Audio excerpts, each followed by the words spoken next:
ejemplo, a 2/3 de los niños bajo cuidado estatal se les trata por enfermedad mental. Nacionalmente, a los niños en el sistema de albergue se les droga a un ritmo más allá del triple del índice de la población infantil en general, como es el caso del niño en albergue de 7 años, Gabriel Myers, que tomaba 2 poderosos fármacos psicotrópicos, uno con un aviso de la FDA por causar pensamientos suicidas en los niños, cuando se colgó con la manguera de la ducha.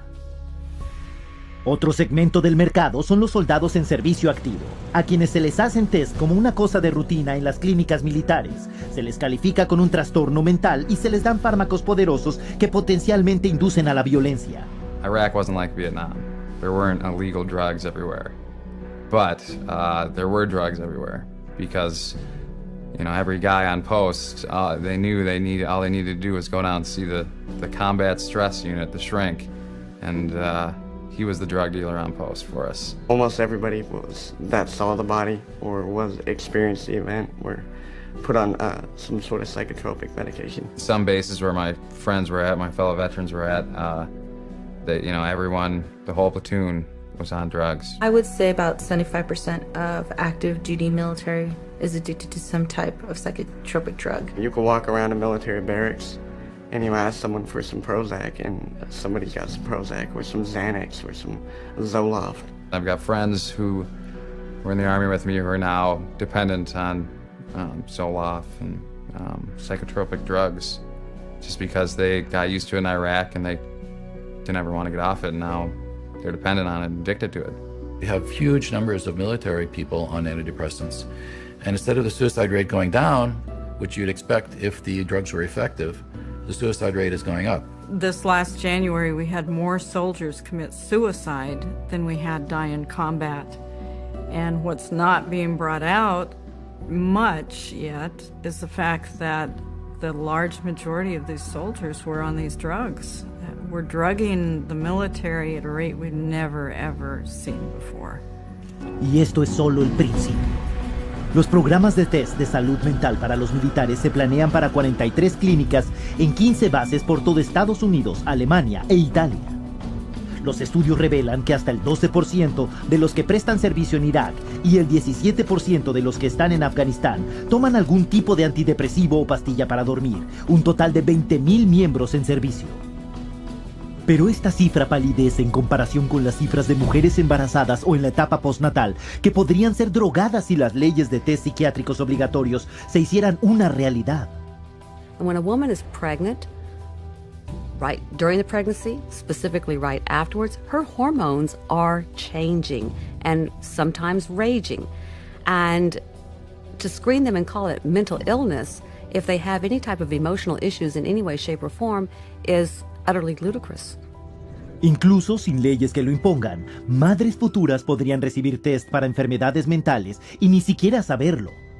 Aquí hay algunas mujeres encuestadas al salir de los consultorios de sus médicos. Have you ever been screened for mental illness? I have not been screened for mental illness. No, I've never been screened for any mental illness. I don't remember any pre-screening. I have not been. No. No? Have you ever been screened for any mental illness? No, I have not been screened for any mental illness. Did your OB/GYN or gynecologist have you fill out a questionnaire that contains psychological questions?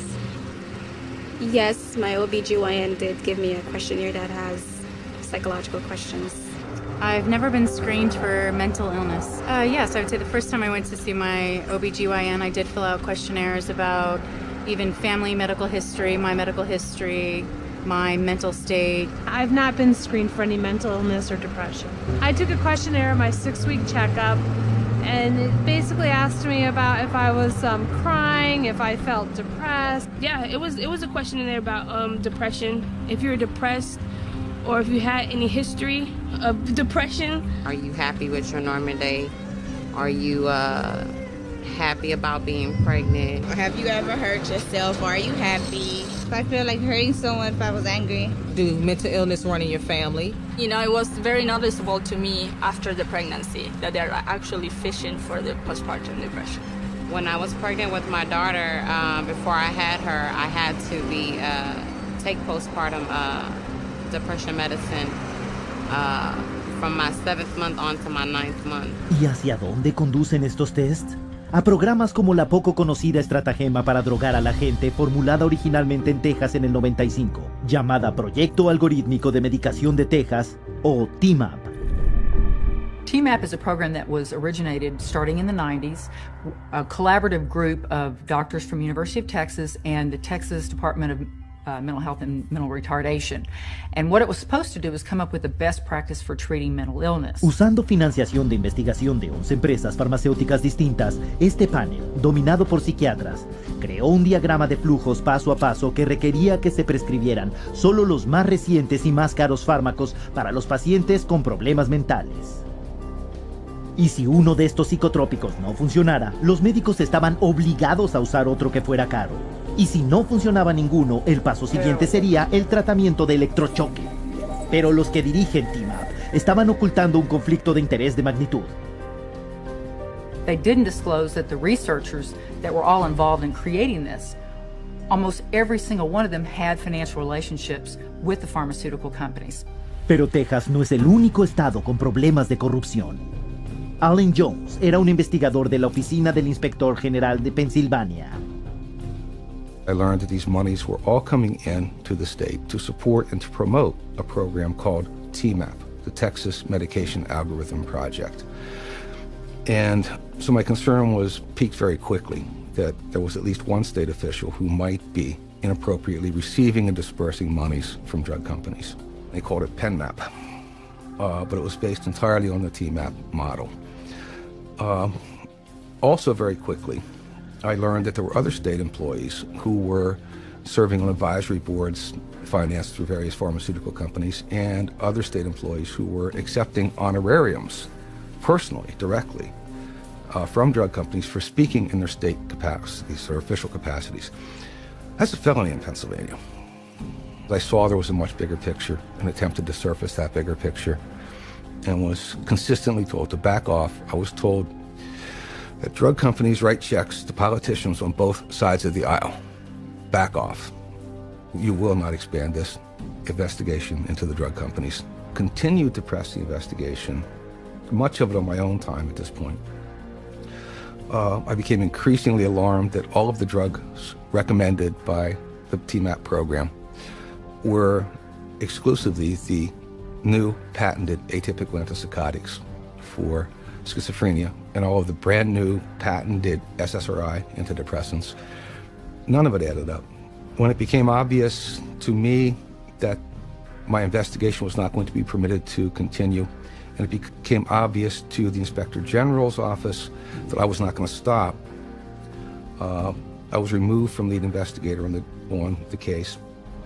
They threatened me with loss of career, with loss of job, with loss of reputation, essentially. A pesar de la investigación que resultó en la condena del farmacéutico en jefe de Pensilvania, TMAP y otras ramificaciones como PenMap se extendieron por todo el país, generando miles de millones de dólares en ventas de fármacos. Pero el chance psiquiátrico viene con un costo público muy grande. En el 2001, TMAP y su equivalente para los niños, CMAP, llevó a la bancarrota al programa de Medicaid de Texas y a los sistemas de salud mental y penitenciario del estado. Así que, ¿qué es lo que vemos en el cuadro final? Un programa de test de salud mental del gobierno, financiado por el contribuyente, en donde a cada persona que los psiquiatras juzgan con enfermedad mental, le dan poderosos fármacos psicotrópicos peligrosos y muy caros. Y si no funcionan, se les da tratamiento de electrochoque. They're going to start with school children on the New Freedom Initiative. Then they're going to move it to senior citizen nursing homes. Then they're going to move it to, of course, military. And then parents. By the time you're 18, you've been screened in utero when you were an infant. You were screened as an infant when you first came out. You were screened in your daycare. You were screened then at school. You were screened at the pediatrician's office. You're screened in high school. You're screened over and over again.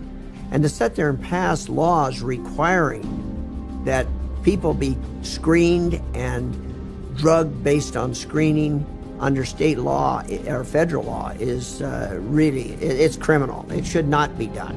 They're marketing this madness all over this country, and we are actually becoming an example for the rest of the world. So we're, again, the poster child, if you will. And so the rest of the world's spending more and more on drugs. I don't know that there was ever a time in the history of the world where people have been drugged to the extent of what we're seeing today. The reality is, if you look at the overall picture, I don't see these drugs helping us make a better society. We see it in the military, we see it in our children, we see it in the schools. These drugs are not working to make a better society. Y con las campañas de marketing de las enfermedades mentales ocultas yendo a toda marcha, ¿qué les pasa a los pacientes una vez diagnosticados y entregados a la máquina de medicación psicotrópica?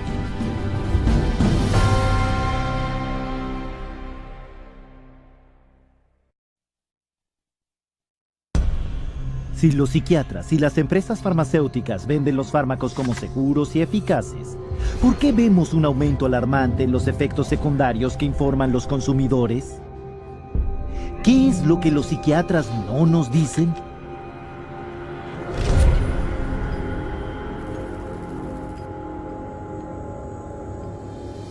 Todos los fármacos crean cambios biológicos en el cuerpo humano. En la medicina general, los cambios que son intencionales se llaman efectos principales. Los que no lo son se llaman efectos secundarios. Ningún fármaco carece de efectos secundarios o de otro tipo. Pero con los fármacos psiquiátricos que afectan los delicados procesos cerebrales, todos los efectos, incluso los efectos principales, pueden ser arriesgados, impredecibles y a veces irreversibles. All these medications that are apparently supposed to act as a magic pill, they're finding that all of them have side effects that, could put the patient in harm's way just as well as it could help them. Así que, ¿qué son estos fármacos? ¿Y cómo funcionan? Para encontrar la respuesta, deberías poder encontrar la mayor parte de esta información en el folleto del fármaco. En el folleto se encuentra el mecanismo de acción, la explicación del fabricante del fármaco sobre cómo funciona este en el cuerpo. Tomemos por ejemplo los antibióticos, fármacos que se han usado durante más de 50 años como cura para enfermedades infecciosas como el tétano, la tuberculosis y la inflamación de garganta. Su mecanismo de acción es bien conocido. Los antibióticos impiden la actividad celular de las bacterias, inhibiendo así su crecimiento o destruyéndolas completamente. Pero con los psicotrópicos, lo que los fabricantes de fármacos dicen en sus propios paquetes es que su mecanismo de acción se desconoce. Most of the medications that are given to clients, whether SSRI medications or they're antipsychotics, a lot of the pharmacology of these medications, they don't even know how they work in the first place. Pero se ha notado que hay un efecto secundario principal de los psicotrópicos que es común a todos. Most medication and psychotropic medication I've noticed tends to flatten the things so that while you're decreasing the depression, you're also decreasing the joy. And so you're minimizing what it means to be human in the service of avoiding dealing with a problem. They can't connect to the world around them. They feel like there's no feeling, which is, you should have some feeling there. All that's doing is really numbing them down, and they're not doing the work that they need to do to resolve that issue that's going on somewhere internally. Pero la insensibilización de las emociones no es la única forma en que los fármacos psicotrópicos afectan al consumidor. Cada una de las 5 clases principales de psicotrópicos tiene efectos secundarios en sí mismos. Los antipsicóticos típicos como el Thorazine son productos químicos poderosos que se diseñaron originalmente para paralizar los sistemas nerviosos centrales de los pacientes hospitalizados. Se usan ahora principalmente en gente con problemas mentales graves y pueden causar sentimientos de indefensión, deterioro mental, daño neurológico, demencia, temblores, contracciones nerviosas y daño a los órganos internos, por nombrar unos cuantos. Los fármacos contra la ansiedad como el Valium y Xanax se recetan para el nerviosismo, la ansiedad y los trastornos de pánico. Pueden causar la disociación del paciente, debilitamiento cognitivo, aumento de la agresividad, fatiga, alucinación y amnesia aguda. They've got foggy thinking. They're bloated. They have weight gain. They're now diabetic. It's one symptom after another, all caused from the drugs that they're taking, and they don't realize it. Estimulantes como el Ritalin, Adderall y Concerta se usan para gente con problemas de atención como el trastorno por déficit de atención con hiperactividad. Estos fármacos son muy adictivos y pueden resultar en atrofia del crecimiento, pérdida de peso, comportamiento maníaco, palpitaciones cardíacas, tics neurológicos, arritmia cardíaca, reducción cerebral grave y mal funcionamiento, ansiedad, insomnio, comportamiento violento y muerte repentina. Ritalin, un estimulante comúnmente recetado a los niños, actúa sobre el cuerpo en una forma muy similar a la cocaína, pero es mucho más potente. Y estudios recientes muestran que causa cambios permanentes en los cerebros en desarrollo de los niños. So you're going to have problems, and it is shown that some of these medications, particularly the stimulants that they're giving, like Ritalin, Concerta, all the ADHD medications actually shrink brain tissue. They know that these psychiatric drugs destroy cells, destroy brain cells, shrink brain tissue. How can that possibly ever benefit anyone? It can't. That's the simplicity. It's not possible. Los antidepresivos son una cuarta clase de fármaco psicotrópico. Como su nombre sugiere, se usan para tratar la depresión y los trastornos del ánimo. La lista de los efectos secundarios incluye visión borrosa, boca reseca, presión sanguínea baja, sangrado interno, aumento de peso, trastornos del sueño, ataques, función cardíaca debilitada y psicosis. Most common thing that I see is the sexual dysfunction. So women having a hard time reaching orgasm or just finding that their libido is lower. And I see that with men as well. And the second most common thing I see is weight gain. I have to say it is not terribly uncommon to see a 40-pound weight gain with antidepressants. Un estudio encontró que Paxil, un antidepresivo de los más usados, aumenta el riesgo de cáncer mamario en las mujeres en un factor de 7 veces. Quizá lo más peligroso de todo sea la medicación con antidepresivos de mujeres embarazadas o en la etapa postnatal. When the mother takes the drugs, the psychiatric drugs, or any type of drug in that, like an antidepressant or anti-anxiety or an antipsychotic drug, that's going to affect the baby as well as the mother, not just the mom, because the baby's going to get it straight through the umbilical cord, through the bloodstream. La medicación de las mujeres embarazadas ha subido de un 20 a un 30% el peligro antes del parto, daño cerebral y a una edad fetal menor en el alumbramiento y casi lleva al triple los riesgos de defectos graves de nacimiento. And the antidepressants have been shown to cause something called PPHN, which is a heart problem in newborns. And I think it's criminal to be giving medications to women knowing that their babies are going to be at risk. When mom takes Paxil, she can have a baby born with sometimes they have the limbs are missing. It's called limb reduction. Can have cleft lip. They can have serious heart defects, missing chambers, or the arteries in the wrong place. And also can be born with the organs growing outside of the body. Y estos son solo unos cuantos de los muchos efectos secundarios de los fármacos psicotrópicos. Entre los 3 antidepresivos más vendidos llamados ISRS, hay 1,817 efectos secundarios posibles para el Prozac, 2,194 para el Zoloft y 2,497 con el Paxil. Curiosamente, entre estos está que esos mismos síntomas exactos que se supone que los fármacos abordan empeoran. They cause depression. They cause suicidal tendencies and ideologies. So they cause a lot of the very exact symptoms that they're supposed to be correcting. They're being treated for depression with a product that's going to create depression. They're treating for a psychosis with something that's actually going to create or has the potential of creating a psychosis. Antipsicóticos atípicos, una de las clases más nuevas de fármacos psicotrópicos, se usan principalmente en adultos y niños diagnosticados con desorden bipolar, también conocidos como estabilizadores del ánimo. Aunque se lanzaron con afirmaciones de ser fármacos milagrosos, con muy pocos efectos secundarios o ninguno, los antipsicóticos atípicos se han expuesto como factores que crean aumento grave de peso, diabetes, enfermedades coronarias, movimiento muscular agudamente irregular, pancreatitis y delirio.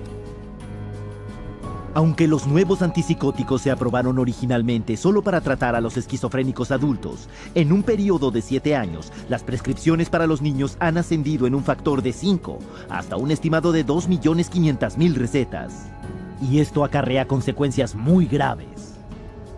You know, I've seen kids who have had significant weight gain on some of the antipsychotics. where they were pre-diabetic. You know, they've had, you know, changes in some of their cardiovascular functioning. So there are potentials to really damage the child's health. When you get drugs that you're giving to kids that we know cause extreme weight gain and attack the liver, attack the kidney, that have long-term results, these children that we're giving them today, this medication, we may be doing, you know, kidney dialysis for in 10, 15 years. Y no solo son los niños los que pueden resultar afectados. Se ha estimado que los fármacos psicotrópicos son responsables de más de 16,000 accidentes de tráfico cada año en Estados Unidos. Y este estudio solo consideró a conductores de 65 años o más. ¿Y qué pasa cuando estos efectos secundarios se presentan? Normalmente el psiquiatra recetará otro fármaco. It's called polypharmacy. It's just, adding additional, if the first drug doesn't work, you add a second drug. If you have an adverse side effect from a drug, then you add another drug to deal with the adverse side effect. And then let's say they start an antidepressant and now they can't sleep. So in order to counteract that, they'll be given a sleeping pill. Then a tolerance builds up. So they might now need another drug because they're now at a tolerance level of the first drug that it's no longer creating the, quote, expected or helpful result. It's not uncommon to see people 5, 6, 8, 9, psychotropic drugs. And there's absolutely not a shred of research that supports that these drugs can be used safely and effectively in combination. Consideremos la disquinesia tardía, un trastorno de movimiento causado enteramente por los fármacos psicotrópicos. Durante 20 años, empezando en los 50, los psiquiatras negaron los informes que relacionaban la disquinesia con los primeros antipsicóticos como el Thorazine y el Haldol. Para el momento en que los psiquiatras admitieron la verdad sobre sus píldoras, había miles de personas permanentemente discapacitadas. Incluso hoy en día, la disquinesia tardía se ha desarrollado en 73,000 adultos ancianos, y la enfermedad de Parkinson causada por los fármacos ha aparecido en 61,000 personas más. Pero este tipo de psicotrópicos está muy lejos de ser la excepción. Actualmente los informes que surgen son de que los antipsicóticos atípicos de hoy y los antidepresivos como el Zoloft están causando disquinesia tardía generalizada, a veces al mes de empezar a usarlos. Pero los psiquiatras y las empresas farmacéuticas siguen poniendo en duda las nuevas pruebas irrecusables y siguen prescribiendo estos fármacos incluso a los niños. Pero de todos los efectos secundarios que los usuarios de los fármacos psicotrópicos experimentan, el más horrendo puede ser la intensa agitación interna y la inquietud conocida como acaticia. These drugs can cause something called akathisia, which causes people to become very agitated, and actually a little nuts, a little off balance, and they'll do things that they never would have done before, things that are totally out of character. This is a normal person without any history of auditory hallucinations, and all of a sudden they'll say there's voices telling them this is the only way to stop the pain, it's the only way is to kill themselves. Had patients tell me that they never, ever, ever had one single thought about suicide in their entire life until they started on the drug. Un estimado del 10 al 25% de los usuarios de antidepresivos, hasta 7 millones de personas en los Estados Unidos experimentan acaticia. Y el Manual de Diagnóstico y Estadística de la Psiquiatría de Trastornos Mentales admite incluso la relación entre los fármacos psicotrópicos, la acaticia y el suicidio. Las estadísticas respaldan esto. El índice de suicidio de la población general es menos de 11 por cada 100,000. Pero por cada 100,000 personas que toman estos fármacos, el índice de suicidio asciende a 718, sobre 65 veces más. Y sin embargo, los psiquiatras y las farmacéuticas nos dicen diariamente que los fármacos psicotrópicos de hecho previenen el suicidio. Así que, ¿a quién vamos a creer? Se puede empezar con cartas de advertencia a los doctores de las propias farmacéuticas, o los datos no publicados para el antidepresivo Effexor, o el análisis del Prozac usando las propias estadísticas de la FDA. O incluso el informe de la Cámara de los Comunes británica sobre Zyprexa. Por supuesto, no todo el mundo se suicida, pero el enorme volumen de efectos secundarios adicionales puede ser horrendo. The medication that the psychiatrist prescribed me made me feel awful. Constant headaches, constant nausea, wanting my skin to turn inside out, just feeling like bugs were crawling all over me all the time. It made me feel like all slow and like sluggish and stuff. Like, and when somebody would ask me something, it would kind of like take a minute, like, what? These drugs have affected my heart. They have affected my liver. Weight gain one time, hit like 40 pounds. These thoughts come over me like I wanted to kill I wanted to really hurt somebody. It just sucks all the life out of you. So you're like a body, like a machine. I didn't want to live. I didn't have the desire to live. I felt miserable. You just can't live, you know, you'd just rather die. Because there's no living when you're hallucinating every day. I actually tried to commit suicide with my psych meds. At some point when you realize that you are really just existing, you're not living, at some point you realize you need to take the risk to get off. Pero ¿qué hay de los que dicen que los fármacos psicotrópicos realmente les hacen sentirse mejor? Que para ellos estas son medicinas que les han salvado la vida, cuyos beneficios exceden a sus riesgos. ¿De hecho son seguros y efectivos para ellos los fármacos psicotrópicos?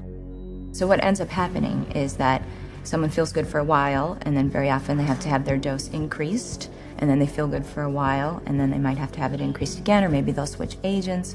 So it's that kind of a story if you're not actually getting to the root of what's going on. I think the research is pretty clear that then all of a sudden starts to change, and you start to have a supersensitivity to being depressed, in which case then they become more depressed, and then they're chronically depressed. Y hay pruebas en abundancia de que si los efectos a corto plazo de los psicotrópicos no llegan a afectarte, los efectos a largo plazo lo harán. Psychiatric drugs are toxic to the body. They do build up in the body and add to the body's reserve and reservoir of toxins that will suppress the immune system, and the body will try and fight them as foreign objects. If they're on these medications for years and years and years, I mean, one of the things that we know about adults and some of the, for bipolar and schizophrenia is that they're dying at younger ages, and these are adults. So if we're starting this medication approach with young kids, what is their life expectancy going to be? No one's really examined it or is looking at the big picture, which is what's it really do to a society with a proliferation of mood-altering, emotion-altering, or blunting in a society at large. And I think we're going to really see a huge increase in violence and suicide and a lot of bizarre behaviors that we haven't seen, because for a very short period of time, only in the last 60 years, have we really started intoxicating our brain with these incredibly toxic substances. La mismísima probabilidad de los efectos secundarios a largo y a corto plazo debería darle qué pensar a cualquiera que considerara tomar fármacos psicotrópicos. Pero ¿qué hay de los que ya los están tomando? Quienes, sin importar lo mucho que lo intenten, no pueden dejarlos.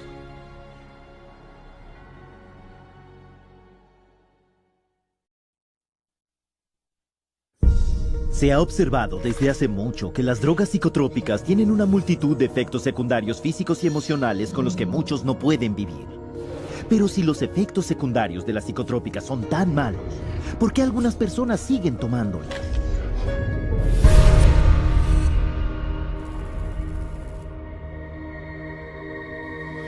A los psiquiatras, empresas farmacéuticas y hasta los organismos estatales se les confía la seguridad de los fármacos que ponen en el mercado.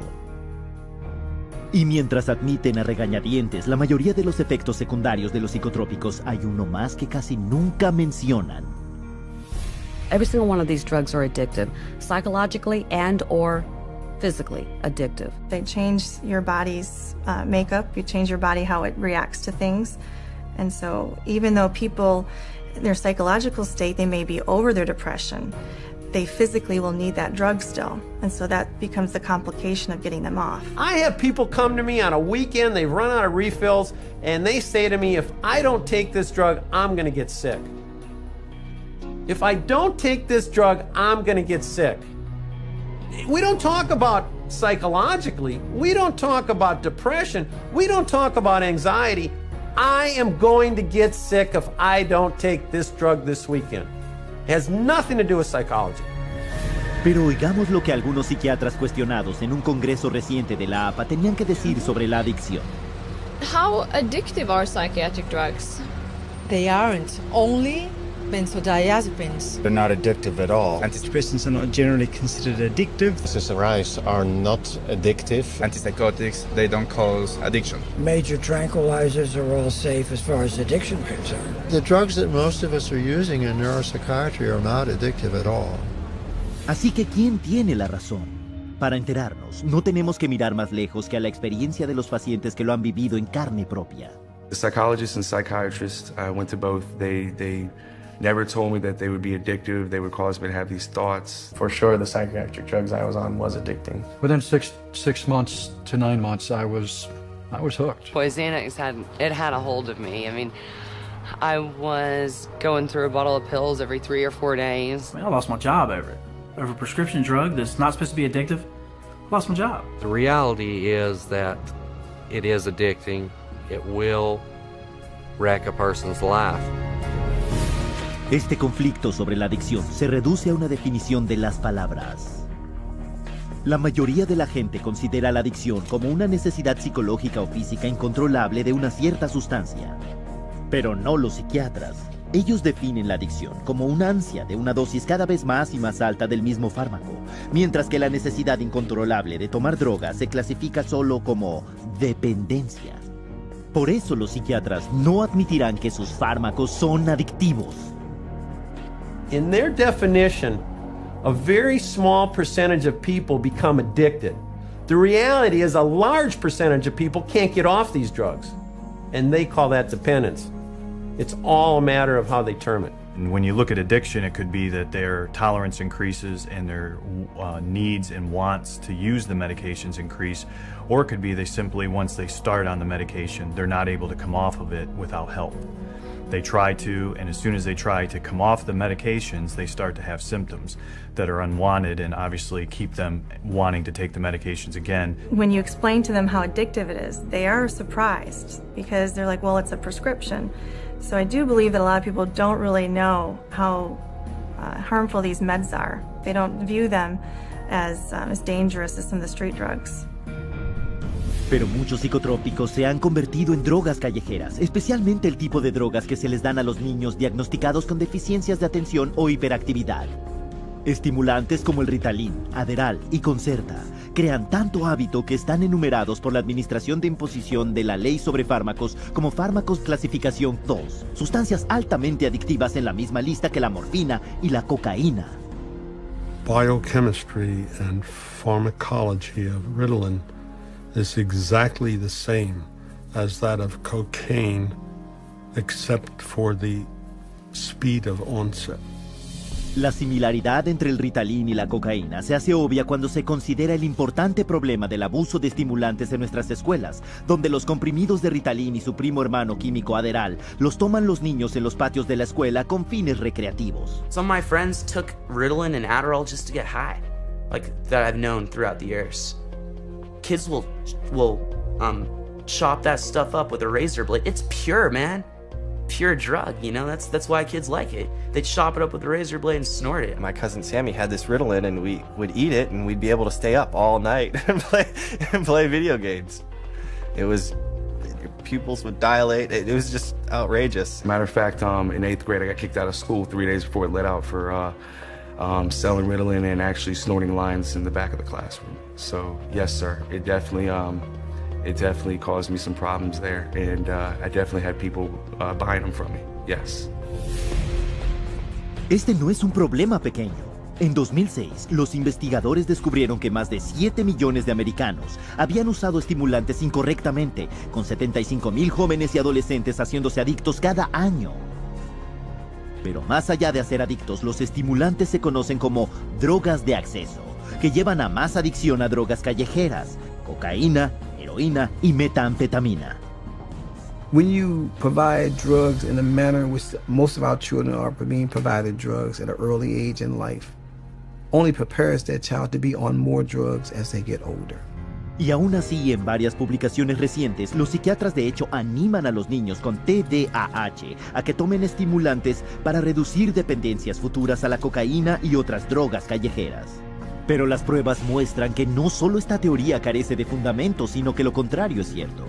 When I've spoken to people who are methamphetamine addicts, they said that the drug that they started taking almost consistently was Ritalin. The longer a child is on Ritalin, the more the likelihood that they may become addicted, whether it's Ritalin or Concerta or Adderall, okay, or a number of other drugs. Los estimulantes no son las únicas drogas psicotrópicas que tienen alto potencial de adicción. Las benzodiazepinas, por ejemplo, son tranquilizantes que pueden ser adictivos en 14 días. Tomemos, por ejemplo, la benzodiazepina Xanax, que solo después de 5 años en el mercado producía 1.500.000 adictos cada año. Y dejarlo puede ser muy difícil.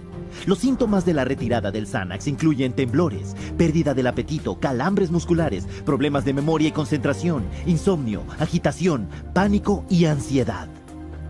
Some of the psych medicines, particularly the benzodiazepines, are some of the most addictive drugs there are in terms of the persistent withdrawal anxiety that these drugs cause. I have been in the position of having to withdraw a number of people from benzodiazepines that I didn't put on them, obviously. And it's difficult. It's really difficult. Prescription benzodiazepines, I think, are much more dangerous and much harder to come off of for the patient than the street drugs are. Pero los supervivientes te dirán que las benzodiazepinas no son la única clase de psicotrópicos que son extremadamente difíciles de dejar. I had about 10-year time frame in my life where I abused both street drugs and prescription drugs. And the drugs that were the hardest to come off of, in my opinion, were the psychiatric medications. And I mean worse to come off of than a drug like heroin. Withdrawal symptoms from the psychiatric drugs just made my mind go crazy. I couldn't think. I couldn't form coherent thoughts whatsoever. I was racing. I had highs and lows, ups and downs. Hot and cold sweats. I went through seizures. I was sweating with night sweats so bad I was wetting my bed just with sweat. I had tremors really bad. I mean, I joked that I looked like I had the end stages of Parkinson's disease, but you couldn't even hold me still when I was going through withdrawals. My legs would shake.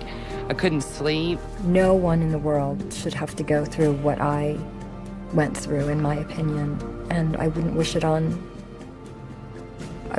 my worst enemy. Hasta los recién nacidos de mujeres que tomaban psicotrópicos durante el embarazo pueden sufrir la retirada. Estos bebés pueden experimentar irritabilidad, hiperactividad, pautas de sueño anormales, vómitos, diarrea e incapacidad de ganar peso. Pero es la amplificación de ciertos efectos secundarios causados por la retirada de los psicotrópicos lo que puede causar un efecto desastroso en el individuo. Now the person stops taking the drug, and the effects of the withdrawal or the effects of stop taking the drug are increased and amplified symptoms like the depression or suicide ideas, or etc. They have tremendous mood swings. They invariably get violent.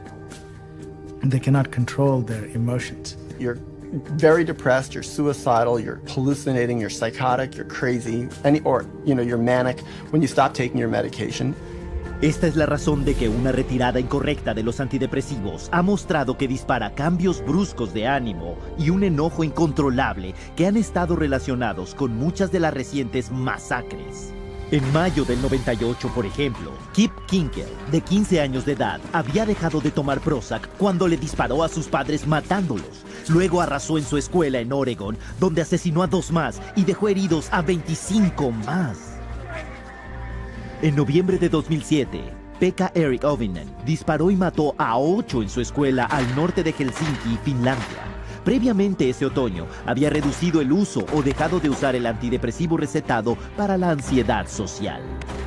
El día de San Valentín de 2008, en la Universidad del Norte de Illinois, Steven Kazmierczak entró en una sala de conferencia y abrió fuego, matando a 5 e hiriendo a 18. Unas semanas antes, había dejado de tomar abruptamente su antidepresivo. Pero en vez de reconocer que tragedias como estas son el resultado de una retirada de drogas altamente adictivas, la respuesta usual de los psiquiatras es echarle la culpa a la falta de la droga, por lo que dicen que es el retorno de la enfermedad mental. when a psychiatrist says that, well, the reason why they're feeling that way when they get off the drug is because, see, that shows you how bad they really need the drug. Here's the deal. There's no way that that's true. The reality is, when they stop the drug, they get depressed or they have withdrawal effects of various types. And the reason they're having those effects is because it's a withdrawal effect from the drug. All you need to do is you need to sit down and listen to anyone who's been on these medications and wants to come off them. And you listen to their story, and you listen to what they're going through, why they want to come off of them. And that's it. The conversation stops. The debate ends. My name is Robin, and currently I am withdrawing from lorazepam, and I am at the 0.4 milligram dose. There we go. Today, I was totally exhausted. I've had 4 nights, 2 nights of insomnia, and then a good night's sleep, then 2 nights of insomnia. I was just hoping that I can sleep better tonight. Didn't sleep good last night. Well, as you can see, today I don't care. I did not get ready, and my wave went down. I'm down in the valley today. One of the side effects or withdrawal symptoms for lorazepam can be night sweats or hot flashes, a little lightheaded and kind of dizzy, anxiety, sore throat, weepy, very, very tired, grouchy, just overwhelmed, distraught, distressed. I began to experience suicidal thoughts. I think I've said a little bit to my husband, but he was already worried enough. This is really the first time I'm saying something about it. I feel like I could have a nervous breakdown. You know, there are just times like I hit a brick wall and I can't do it anymore. It's going to take another, maybe 18, 19, 20 weeks to get off of it. And that is very overwhelming to me. I'm weary today. And this is how I used to be for many weeks with lorazepam. And that's the hardest thing, is you are trapped into living it out the way you have to live it out in order to be safe. So that's frustrating. I just want my life back. And that's where I am today. Desengancharse de solo una de sus drogas psiquiátricas le llevó meses a Robbie. Y los especialistas de adicción están de acuerdo en que desengancharse lentamente es la única forma segura. You just can't cut people off from these drugs. Sometimes it can take up to a year or more, depending on the person and how long they've been on the drug and how we wean them off. You can't stop these drugs cold turkey. No. I would never advise anybody to just stop them. They need to be under the care of a medical practitioner. When some of my patients come in and they talk to me about getting off of psychiatric medications, I really caution them not to just stop their drugs cold turkey, because that can really send them into a tailspin. The data is right there. It's going to cause the symptoms that it causes. It's going to have withdrawal effects. And they know it. There's not a psychiatrist that doesn't know it. Y aún así, los psiquiatras nos dicen que las drogas psicotrópicas son la única forma de evitar que la gente se vuelva loca y aliviar la aflicción mental. Pero ¿es esto realmente así? ¿O hay otras opciones eficaces, asequibles y sin drogas que podrían lograr todas las promesas vacías que la psiquiatría ha dejado rotas y sin cumplir?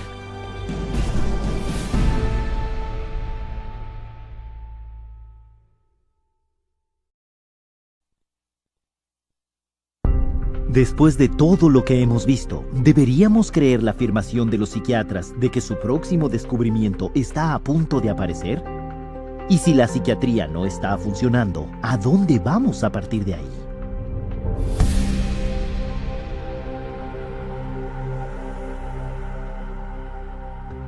Cuando miramos al entorno, una pregunta es clara. ¿Cómo puede cualquiera confiar en los psiquiatras en cuanto a su salud mental? Incluso los psiquiatras entrevistados en un congreso reciente de la Asociación Americana de la Psiquiatría admiten de inmediato que no tienen la respuesta. What is the answer to mental illness? That's too broad of a question to answer. The answer to mental illness. I don't think there are any answers to mental illness. You still need a better answer than the one we have now for mental illness? I can't even understand the question. There's no real answer. You can't. These are like chronic problems. You can't just cure somebody. Debido a que la psiquiatría no tiene respuestas, ¿cómo cuidamos a los que tienen problemas psicológicos muy reales y graves? De hecho, existen muchísimas respuestas, pero jamás escucharás sobre ellas por parte de los psiquiatras quienes prescriben los fármacos psicotrópicos. Una solución era el proyecto de Soteria, establecido en 1971 por el Dr. Loren Mosher, el investigador principal de la esquizofrenia en el Instituto Nacional de la Salud Mental. Loren Mosher developed this program, through NIMH to look at this because they were starting to have in the research a debate about whether the medications were actually being helpful or whether they were actually causing some problems. They would create a community-based center where people diagnosed with schizophrenia could go. It was going to be non-drug oriented because he didn't believe that psychiatric drugs were the answer to schizophrenia. It provided a place to where there could be people there who would be supportive and be there during the time they have a crisis. Instead of medicating them, be there with them and help them through it. Y los resultados fueron asombrosos. Los residentes de Soteria iban mucho mejor que los que tomaban medicamentos con muchas menos readmisiones. El éxito de la Casa Soteria mostraba que la comprensión y la compasión eran más eficaces para aliviar la angustia mental, mucho mejor que el tratamiento psiquiátrico y sin los detestables efectos secundarios. Pero a pesar de eso, el avance del Dr. Mosher fue rechazado completamente por la comunidad psiquiátrica, que dependía de los fármacos psicotrópicos y los fondos farmacéuticos.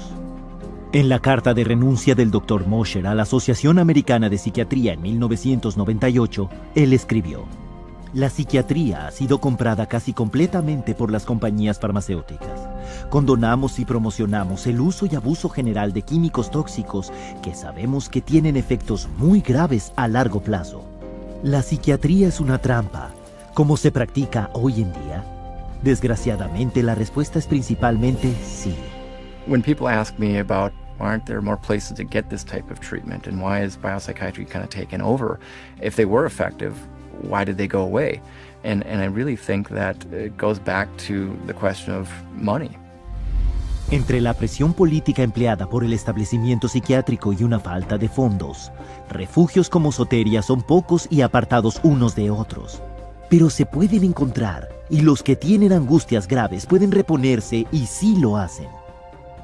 ¿Y qué hay de las ansiedades mentales o emocionales comunes de cada día, tales como la depresión o los cambios de ánimo?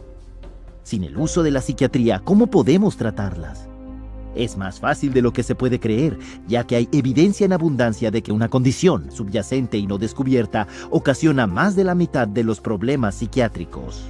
I would say nearly 100% of the time, when someone comes in wishing to get off of an antidepressant, I find some underlying issues that weren't addressed originally that may have contributed or else caused their mood disorder. And you start to look at all the different factors in their life. A lot of times you can find that there's multiple different reasons that someone's not feeling well. Viruses can cause depression. Digestive issues can cause depression and anxiety. Iron deficiency is very connected to depression. One of the effects of pesticide poisoning is depression. Little children, if they get a streptococcal infection, can become obsessive and compulsive. I've seen people with bipolar disorder, manic depression, who have food allergies. Pretty much any kind of psychiatric problem can be associated with a low thyroid state. A ton of difficulties that a person has that can manifest itself as a supposed mental illness, but you fix the hormone, you fix the gland, you fix the nutrition. Miraculously, you can also fix the quote-unquote mental illness. Why a psychiatrist cannot get to the root of a person's problem, that's the million-dollar question. I have absolutely no idea. They could, They learn it in school. They could just as easily run a blood test as I could run a blood test. They could run all the diagnostic tests I can. They study anatomy, physiology, pathophysiology. They just choose on their own to treat symptoms. ¿Y qué hay acerca de otros que tienen un problema psicológico que no se debe a un problema físico subyacente? Divorcing parents, a change in babysitters, moving in the middle of a school year. Those can cause disruptions in the normal flow of sitting in a class and paying attention. Good things are seen as stressful as bad things. Buying a house can be as stressful as losing a house. Getting married can be as stressful as getting divorced. But it may be some situational anxiety, situational depression that would have resolved on its own years ago. And the patient's been on medicine for years. Well, it is ridiculous to think that normal depression or grief from normal life circumstances should be treated with medication. We didn't think this way before we had them because people just took it for granted that life was difficult at times. It was stressful, painful, and, difficult emotions, be they anger, pain, sadness, grief. All these things are normal reactions, and to cover that up with medication is really to turn your back on what makes us human beings, which is our emotions. Por supuesto, los problemas mentales graves necesitan, a veces, la ayuda de otros. Pero a causa del poder enorme del dinero de las empresas farmacéuticas, que mantiene a los psiquiatras pagados en posiciones de influencia sobre el público, los medios de comunicación y el resto del campo médico, el único tratamiento del que se habla es el de los fármacos psicotrópicos.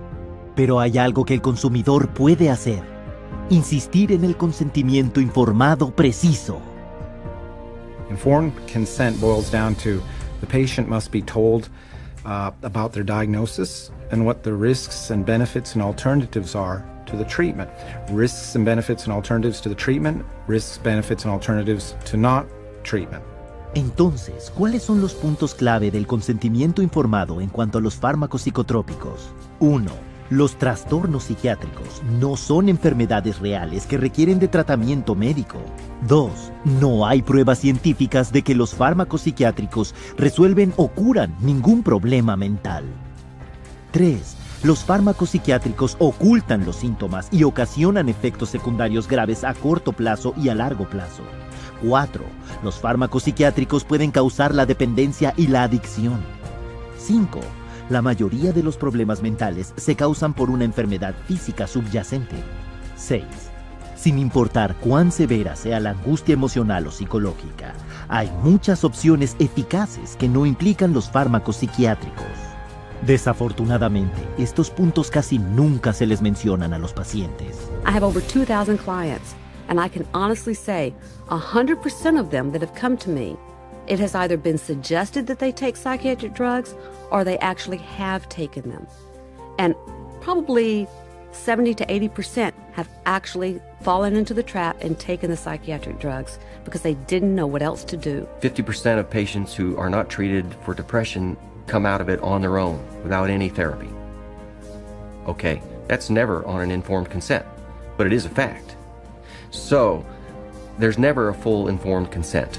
Pero la verdad está saliendo a la luz. 14 leyes estatales restringen severamente el etiquetar y drogar a los niños. Y la Ley Federal 2004 prohíbe al personal escolar de forzar a los padres a medicar a sus hijos o hijas con psicotrópicos. Mientras tanto, la Administración de Alimentos y Fármacos ha estampado su etiqueta de advertencia caja negra en antidepresivos de suicidio para niños y adolescentes, y otra advertencia sobre los estimulantes para infartos, apoplejía y la muerte repentina en gente de todas las edades. Por otra parte, los sobrevivientes psiquiátricos buscan ahora remedios legales para los efectos nocivos de los fármacos psicotrópicos. Desde el 2005, han habido 50,000 litigios por riesgos individuales del producto y daños corporales dirigidos en contra de compañías farmacéuticas por daños causados por fármacos psicotrópicos, un promedio de 34 juicios al día. Eli Lilly, acusado de poner en el mercado ilegalmente su antipsicótico Zyprexa, ha pagado más de $2.500 millones en convenios con 34 estados y 31,000 demandantes. En 2009, el creador de drogas Pfizer estuvo de acuerdo en perder el derecho sobre 2.300 millones, en parte por coludir con un grupo de frente psiquiátrico para poner a la venta ilegalmente su antipsicótico Geodon. Sin embargo, con ingresos farmacéuticos anuales de alrededor de 600.000 millones, las compañías farmacéuticas tratan los juicios y las sentencias como solo el costo de hacer negocios. De hecho, se sabe que apartan miles de millones por adelantado solo para ese propósito. The pharmaceutical industry has such a huge financial base that even hundreds of millions of dollars in fines is basically meaningless to them. Fines for some of these transgressions are like petty cash to the big companies. They're more concerned about the reputation that might be damaged by this. The main thing they do there is just try to hide the fact, and the quickest way to hide the fact is to quickly pay the fine and get out of town. Y esto abre la puerta para abogados emprendedores, pero deben estar preparados. Lawyers need to understand that they do not receive adequate scientific training to conduct these cases by themselves. They need to gather together a team of experts who will help them to do these cases wisely and well. And then other people will begin to see the rates of success that we have had over the last 12 years doing what I call science-intensive litigation. You have to go to the experts in the field and say, okay, bring your expertise to bear, come to court, and tell people what you know. I have found that there's an overwhelming number of people that when they see the atrocities that have occurred with psychiatry and the way people have been treated, they are very willing to come over and testify against psychiatry and testify against techniques that are being used. El sistema de la corte es solo un área donde la gente puede hablar. Usted también puede ayudar mostrando este documental a sus compañeros de trabajo, clientes, pacientes, amigos y seres queridos. Al hacer esto, contestará nuestra pregunta final. ¿Qué puedo hacer para proteger nuestro mundo del azote de la psiquiatría y los fármacos psicotrópicos? Obtenga los hechos en cchr.org.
Woo!